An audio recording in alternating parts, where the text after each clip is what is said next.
good morning mga ka-therapy. Ayan, Kain po tayo. ayan ay nagluto tayo ng champurado para sa isang maulan na umaga. Ayan, at si Baby ay nanonood naman. Naku, ma-enjoy naman siya doon. Gusto niya pala si Mr. Bean.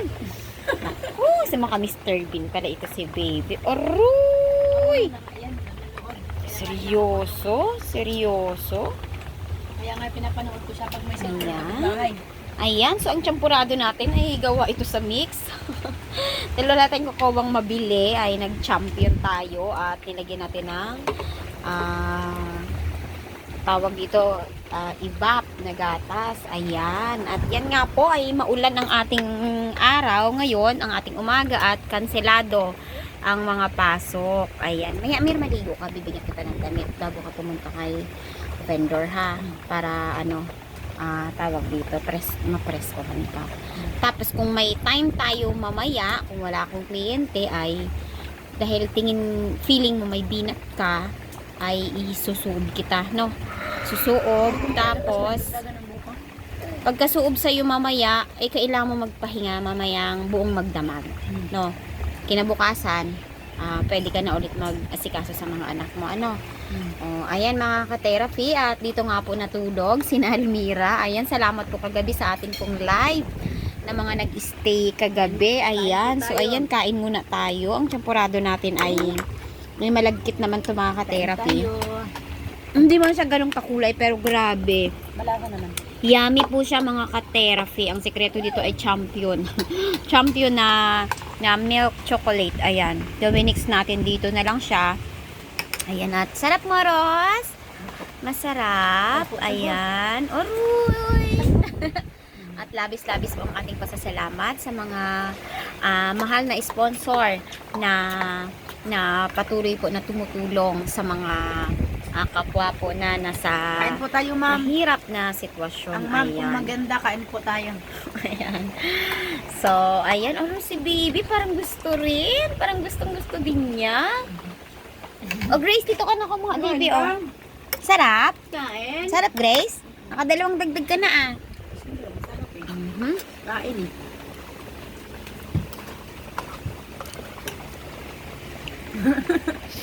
Ayan. Sarap, Maros. Ayan. Gusto ko ay maligo ka mamaya. Kung kinakailangan mo mag-init ng tubig, mag-init ka, ha. Yan. Tapos liguan mo rin si Moros, no?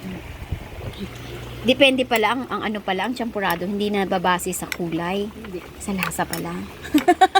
Ganyan lang kami ng amo ko sa Batang Ginyo. Merinda namin, naalala ko. Ayan. Dito natin minix kaya medyo makalat. Masarap nga dapat malagkitan din to. Nilugaw mo. Kamusta ang tulog mo kagabi, Mer? Okay naman. Nga.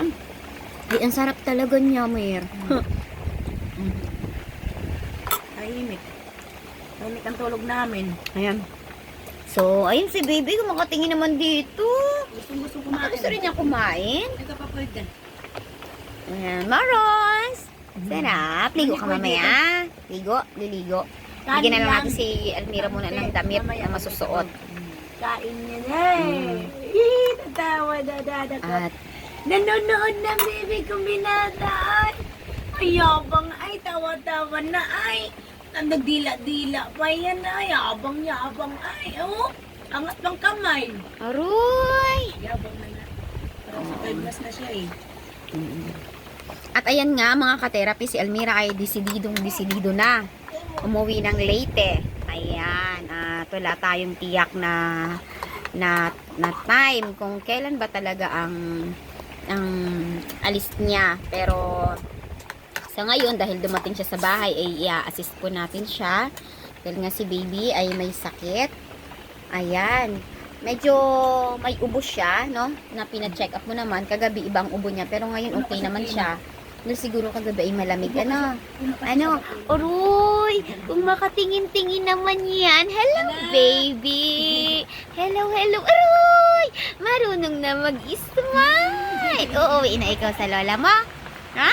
Uuwi na ikaw? Uuwi na yan sa lola, no? Oh, bebe! Uuwi na sa lola yan. Aroy!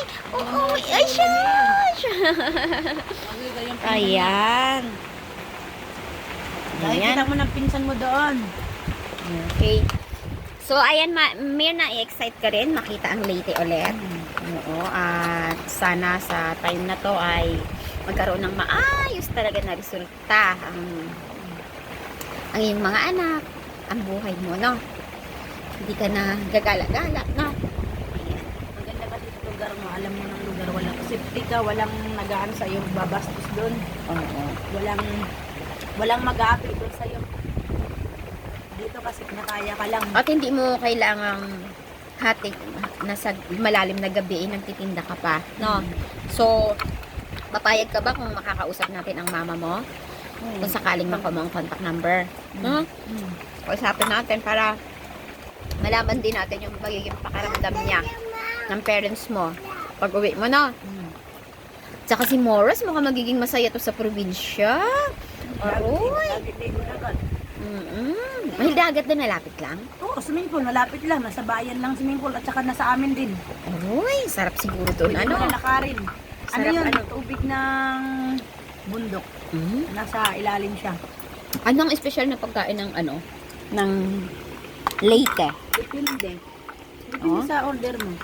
Hindi, yung pinaka-espesyal nyo dun kasi sa kagaya sa Laguna, meron silang buko Hindi, pie, mga special na food. Kanya lang baon dun. Hindi, sa lugar nyo, kung ano yung mga na maipagmamalaki niya na food, pagkagaya ng Malabon, mayroon silang pansit. Oh, Gaya ng Bulacan, meron silang mga paputok. Yung mga specialties ng Leyte, anong meron. meron? Mag-ihaw ng isdang sariwa, Wow. pusit, malalaki ng pusit, Mga dagat, huling dagat. Ay, grabe. Igat. Sarap yun. mga shell, kung ano-anong shell kikilawin mo. Oo. Nandun lahat ang fresh pagkain. Oh, lalo ng alimango, the best ni Mamang Alimango. Wow. No, daming alimango. Moros! Ko nang nangunguha. Anong Tsaka yung masasa... isa, Oo. yung seafoods na malilit na parang hipon, Oo. malalaking paa, Oo.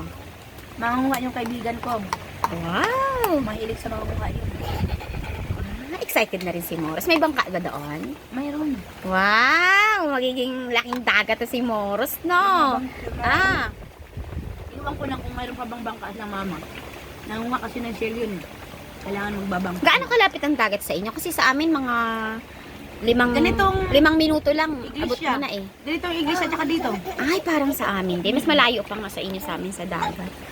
Malapit na Ayan. sa amin. Grabe. Kung gusto mong dun sa pinakadagat talaga makita mong barko. Kita. Wow! Ang ganda pala ng lugar nyo, no? Daming mga Leyte. vlogger. Daming vlogger na ngayon. Gumagana Talaga? sa lugar. Tsaka ang magandang pasyalan, Oo. kung gusto mo, Kalanggaman, Palumpuan, Leyte. I-search Wow. mo yan. Talaga? Malapit sa inyo ABS-CBN yan? na yung may-ari. Talaga? Malapit sa inyo Hati yan? sila. Hati na sila yung ABS-CBN. I-search mo mamaya. Kalanggaman, Palumpuan, Leyte. Wow. Makikita mo dun. Yun, maganda talaga dun. Nilalakad lang mula sa inyo? Hindi, Sasakay magsasakay pa ka rin? pa ng jeep. Okay. Tapos, sasakay ka pa ng bangka. Mm-mm. Kasi yung isla na yun, kitang antike. Wow! Ang ganda pala ng lugar sa inyo eh. Kulay blue siya pa nasa gitna.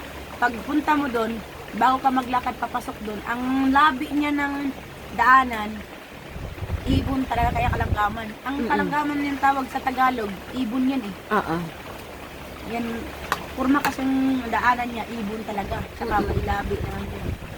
Yung sa daanan yung pinakadulo niya, tapos bago magitna, Oo. nagbilog siya. Ang ganda. Mm-mm. Maraming beach doon kung anong gusto mong beach. May Ormoc City, Wow! may Palumpon Leyte, may Merida Leyte. Oo. Marami doon. Mayroon doon na dagat doon na kung saan dagat, basta malawak po yun. Grabe, ang ganda pala ng lugar Saka yung nyo. palay, ang lawak ng palay ka mo. Caray, ang ganda dyan. Gandang iba-vlog mo doon. Mumuha ka ng tatatanim ka, Oo. ang gaanin. Tapos mga ngangahoy nandun. Mga Aray. naging branch ko na alam ko dati. Talaga? Ilang bundok mo daanan. Malawak ba ang lupain ng parents mo doon? Hindi. Wala naman lupa na binta na eh. Saan sila? Pero may bahay sila May doon. bahay. Okay. Kung nanonood ang mama mo ngayon, ano ang iyong Matutuwa sila. Ano ang iyong masasabihin? Halimbawa si mama mo nanonood ngayon, ano sasabihin mo nga sa kanya? Sige nga. Masaya sila. Uuwi na ako. kunwari nanonood si mama mo, ma. O, kausapin mo siya kunwari. Na uuwi na ako, may gusto ko nang umuwi sa ating probinsya. Okay. Saka yung mga anak ko. Iba kasi ang ramdam ng may anak ka dun eh. Saka dito, iba eh. Tapos doon, kompleto na lahat ng isip mo. Yung anak mo, makikita mo ang bawat kilos. Tutubuan daw ako. Sa anak mo, ano ang, kung nanonood siya ngayon, kung may sasabihin ka sa mga anak mo doon. Ayun nga, gusto na nga nila ako pauwiin. Ano nga, kailan Anak, ka uwi? sabihin mo, anak, malapit na ako umuwi. Sabi nga, Mer. Kunwari, nanonood siya ngayon, kinakausap mo. Ay, anak, uuwi na ako ngayon. Malapit na ako umuwi. Sabi mo. Surprise lang ako, hindi ko isasabi kung kailan. Pero yung, Bigla na ako yung dyan. ano, ibig sabihin, ano ang yung parang kausap mo sila na wala ka mang time na sasabihin, wala mang araw. Babawiin ko. Na? Babawiin ko. At saka makapaso na ako sunod taon. Magbabawi ka sa kanila.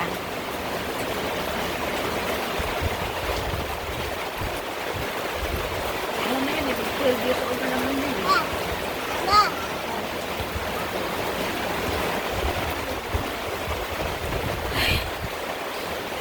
Talagang buhay. Anak! Bakit? Ay, talaga. Ayan, ay sana ay makausap ko rin ang mama mo, no? Makausap ko rin siya. Kasi gusto ko malaman din kung ano yung Hindi magiging siya pakiramdam busy niya. kasi yun eh. Ano bang ginagawa ng mama mo doon?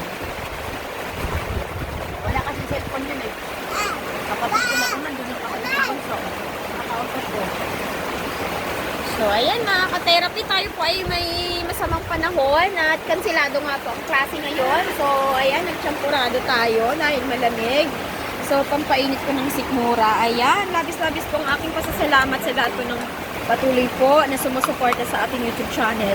Sa lahat po ng ating mga viewers, maraming salamat po sa patuloy niyo po na pagtangkilik sa ating mga videos at kayo po ay parte na po ng pagtulong sa atin pong malawakang layunin na makatulong po sa mga kapwa po natin na may pinakamahirap po na sitwasyon.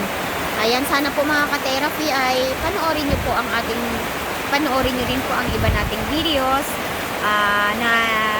ng ating pong mga pagtulong at kung kayo po ay nasisihan, please like and subscribe po and pakishare na din po mga ka-therapy para mas lumawak po ang ating YouTube channel at mas marami po tayong matulungan financially po mga ka-therapy. Ayan.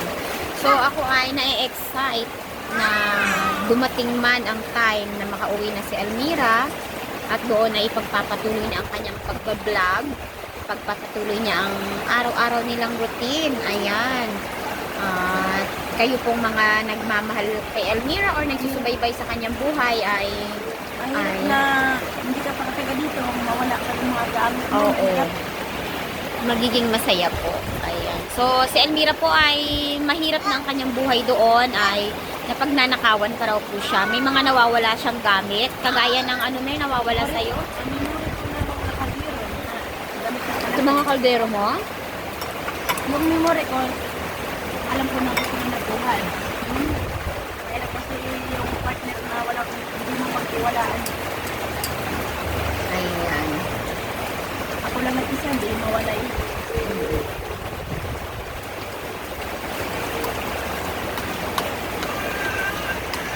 So, yan. So,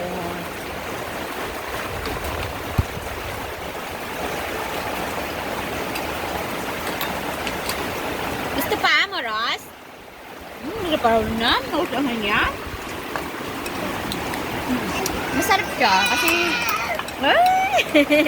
Aroy! Kain.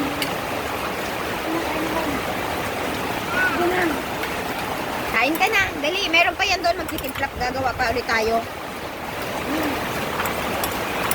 Ayan. Ang lakas ng ulan. Saka, Ginawa ni Mama. Malakas ang tagus mo ah. Ha? May tagus ka na. Ano? May tagus ka na. Binat na ito. Wala nang kami. Bili ka mamaya napkin, tapos maligo ka ha. Bibigyan kita mamaya ng pambiling na napkin. Ganun ako pag naulanan. Bakit nagpiperiod ka lang? Hindi, binat talaga. Ganun ako. Nakapag-year ko lang. Panglima na to eh. Hindi, kung buwan-buwan yan, dalaw yan. Hindi, Dalaw yan. hindi dalaw. Ang ano na binat pag naulanan ako. Kaya nga. Kaya nga, hindi ako pwede na wala akong gamot eh.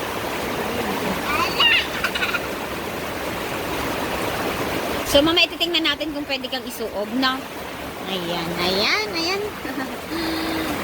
Ayan, kawawa ang mga batang ito, mga ka-therapy. Ayan, sana ay mapabuti ang kanilang kalagayan sa magiging buhay po nila sa later. Ayan. Ano lang kami.